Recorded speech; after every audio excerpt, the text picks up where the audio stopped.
Los 3 años tras las elecciones de 1869 son tremendamente convulsos y violentos. Tras la elección de Amadeo de Saboya como rey de España, el presidente del gobierno y principal apoyo de Amadeo, Juan Prim, es asesinado en la calle del Turco. Prim era además el líder del Partido Progresista y de la coalición monárquica. Este sería sucedido por Práxedes Mateo Sagasta en la dirección del Partido Progresista y por Francisco Serrano como presidente del gobierno y líder de la coalición. El proceso de elección del nuevo monarca provocó las primeras tensiones dentro de la coalición. La mayoría de la Unión Liberal apoyaba la candidatura de Antonio de Orleans, duque de Montpensier. Sin embargo, el miedo a que la república fuera la forma de gobierno electa por la división de los monárquicos fue utilizada por el Partido Progresista para persuadir a los unionistas a votar a Amadeo. Aquellos unionistas que se negaron a aceptar la instauración de un monarca extranjero se escindirían y formarían dos grupos: la facción montpensierista, que mantiene su apoyo incondicional al duque de Montpensier, y el Partido Conservador de Cánovas del Castillo, que defendía la coronación del hijo de Isabel II, Alfonso de Borbón, en el trono. Mientras tanto, las otras facciones de derechas también se organizan. Los moderados logran reorganizarse bajo el líder de Alejandro Mon y deciden abandonar el boicot al que habían sometido a las elecciones, con el objetivo de obtener una mayoría y restaurar a Isabel II en el trono. En cuanto a los carlistas, estos forman una junta central para su partido, con el objetivo de organizar más eficazmente la propaganda electoral y las candidaturas.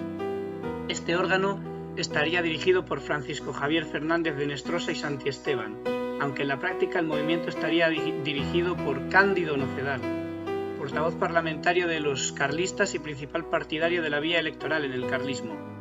Para terminar el proceso de transición a la monarquía, el presidente Serrano convoca elecciones para el 8 de marzo de 1871, con el objetivo de sustituir las Cortes Constituyentes al haber cumplido estas su propósito de promulgar una constitución.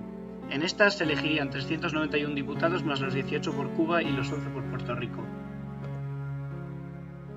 Se presentarían 6 candidaturas: la coalición de los adictos al gobierno, formada por los progresistas, los unionistas y los cimbrios, y que estaría liderada por el presidente del gobierno, Francisco Serrano; el Partido Republicano Democrático Federal, que seguía siendo dirigido por Pi y Maragall; la Comunión Católico-Monárquica, partido político de los carlistas; el Partido Moderado; el Partido Conservador y los partidarios del duque de Montpensier. La coalición gubernamental había perdido bastante popularidad llegado a este punto, por la coronación de Amadeo, rechazado por la mayoría del pueblo por ser extranjero, y por la Guerra de Cuba, que había comenzado tras una rebelión dirigida por independentistas en 1868, que tras 3 años de conflicto quedaba demostrada la incapacidad del gobierno de suprimirla. Esta creciente impopularidad llevó a los adictos del gobierno a usar varias artimañas para conservarla absoluta, como reinstaurar el sistema por distritos, que producía grandes divergencias entre el voto y los escaños obtenidos, y la influencia moral, es decir, el fraude electoral en algunas circunscripciones. Y los resultados son los siguientes. Los adictos al gobierno mantienen su mayoría absoluta con 235 diputados, reduciendo su presencia en las Cortes del 67% al 60% de los escaños, reflejo de la creciente impopularidad de este. El PRDF también sufre un duro revés, principalmente por las injusticias del nuevo sistema electoral, y obtiene 52 escaños. En cuanto a los carlistas, son unos de los grandes triunfadores de la contienda, más que duplicando sus escaños, obteniendo 51 diputados, viéndose beneficiado por el sistema por distritos al tener su voto fuertemente concentrado en Euskadi, Navarra y la Cataluña rural. Y por último, la dividida derecha obtiene 18 escaños por parte del Partido Moderado, 9 por parte del Partido Conservador y 7 por parte de los montpenseristas.